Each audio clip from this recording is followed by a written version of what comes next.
Hai, Assalamualaikum. Hari ini saya ingin perkenalkan kepada Anda tentang khasiat susu ekstrisi. Yang mana susu ekstrisi ini sangat baik untuk keseharian Anda.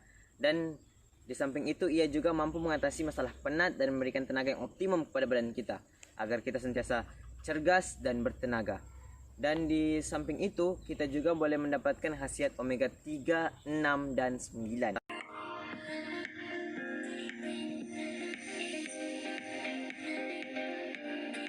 Salah satu bahan-bahan yang digunakan dalam minuman ekstrisi ialah coklat, yang mana coklat juga adalah bahan utama yang digunakan bagi minuman ekstrisi. Dan terdapat banyak kebaikan dari coklat yang mungkin ramai tidak tahu. Salah satu daripada kebaikan coklat ialah ia mampu meningkatkan kesehatan jantung. Coklat juga membantu meredakan tekanan darah, kadar kolesterol dalam badan, dan juga risiko menghidap penyakit jantung. Ini karena coklat mampu bertindak melawan peradangan jantung. Macam mana coklat mengurangkan kadar kolesterol dalam badan? Dalam satu kajian yang diterbitkan dalam The Journal of Nutrition menunjukkan bahwa pengambilan coklat dapat membantu mengurangkan kadar kolesterol rendah lipoprotein atau LDL, juga dikenal sebagai kolesterol jahat. Pengambilan coklat yang kerap mengandung PS dan CF sebagai bahagian dari diet rendah lemak mendukung kesehatan kardiovaskular dengan menurunkan kolesterol. Yang terakhir, coklat juga mempunyai fungsi kognitif.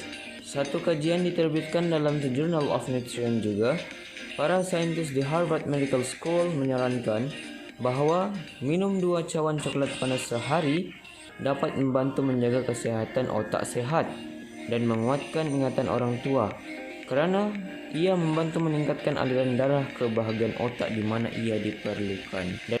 Minuman ekstrisi juga mengandungi kurma, yang mana kurma mempunyai kandungan serat fiber yang tinggi. Dalam setiap kandungan hampir 7 gram serat dalam setiap hidangan 100 gram kurma sangat baik untuk pencernaan dan mampu mencegah sembelit. Serat dalam kurma juga bermanfaat untuk kawalan gula darah, karena ia melambatkan pencernaan dan dapat membantu mencegah kadar gula darah melonjak terlalu tinggi setelah makan. Atas sebab ini, kurma mempunyai indeks glikemik rendah atau GI yang mengukur seberapa cepat gula dalam darah Anda naik setelah makan. Selain itu, kurma juga penuh nutrisi. Kandungan kalori kurma mungkin lebih tinggi daripada kebanyakan buah segar. Namun, kurma mengandungi beberapa vitamin dan mineral penting selain sejumlah besar serat. Dalam setiap hidangan 100 gram menyediakan nutrien seperti berikut. Selain itu, kurma juga mempunyai antioksidan yang tinggi, dan kurma juga mempunyai pelbagai antioksidan. Di antaranya adalah flavonoid, carotenoid, dan asid fenolik yang memberi manfaat kepada kesehatan, termasuk pengurangan risiko beberapa penyakit.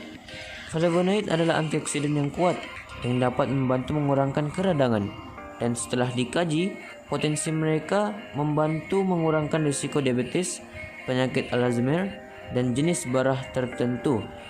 Carotenoid terbukti dapat meningkatkan kesehatan jantung, sementara asid fenolik pula dikenal sebagai sifat anti radang. Asid fenolik dapat membantu menurunkan risiko barah dan penyakit jantung. Dan yang terakhir sekali yang saya akan bahas adalah tentang minyak camelina, yang mana minyak camelina pertama kali digunakan di Eropa Utara ratusan tahun yang lalu untuk makanan dan obat-obatan. Ia diekstrak dari biji camelina sativa, tumbuhan asli Eropa yang tumbuh dengan baik di iklim yang sejuk dan kering. Kebaikan yang boleh didapatkan daripada minyak camelina pula adalah keseimbangan omega 3 dan 6. Pengambilan lebih banyak omega 3 berbanding omega 6 lebih disarankan.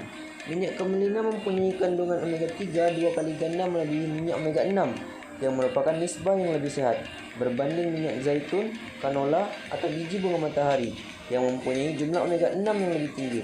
Terdapat pelbagai jenis minyak omega 3 termasuk EPA dan DHA yang kebiasaannya terdapat pada ikan. Minyak camelina tinggi ala asid alpha-linolik terbukti mempunyai kesan perlindungan terhadap kesehatan jantung, mengatur keradangan, dan meningkatkan fungsi sistem saraf pusat. Minyak camelina juga mengandungi vitamin E. Minyak camelina juga kaya dengan alpha dan gamma tocopherol. Dua bentuk vitamin E sebatian ini melindungi minyak dari pengoksidaan dan mampu disimpan sehingga 18 bulan.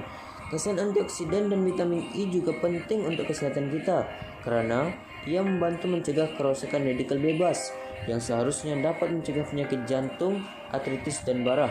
Vitamin E juga dikaitkan dengan peningkatan fungsi imun, menjaga masalah mata, dan mengurangkan gejala haid jantung. Terakhir sekali, minyak camelina mampu mengawal kolesterol, yang mana minyak camelina banyak terdapat dalam sterol yang terbukti mengganggu penyerapan kolesterol. Dalam satu kajian menunjukkan bahwa menambahkan minyak camelina ke dalam diet membantu menurunkan kadar kolesterol dalam darah. Minyak camelina 2 kali lebih berkesan jika dibandingkan dengan minyak zaitun atau canola. Mungkin itu saja yang dapat saya kongsikan pada hari ini. Jangan lupa like dan subscribe, dan jumpa lagi. Assalamualaikum.